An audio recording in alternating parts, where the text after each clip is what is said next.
when should you do more? When should you do less? And if you can answer that question effectively with the correct tools, that's a really important thing to know. And having the ability to know if you're adapting positively or negative to a given training or type of training it's almost like the holy grail of exercise prescription, right? That's really what we're trying to achieve.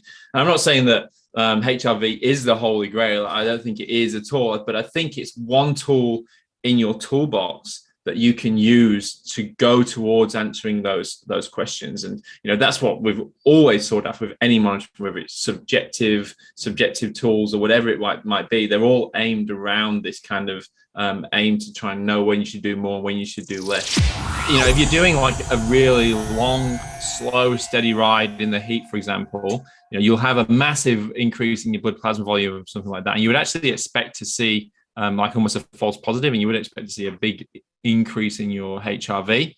But if you did something that was like a late night crit, for example, you'll definitely expect to see decreases in your HRV.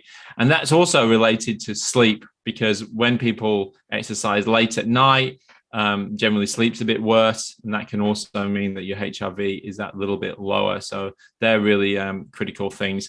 Another thing that many people don't consider is timing of your last meal. That can affect morning resting, the HRV the next day. If you eat too late, generally you have a lower resting heart rate later in the night, and as a result, HRV the next morning is generally not as high as well. So timing of the last meal is kind of important. Trying not to eat 2 to 3 hours before you go to bed is always a good little pointer and something that you can try and achieve. Hi, Dr. Dan Plews here, back on the Physical Performance Show, this time talking about one of my very favorite topics, heart rate variability.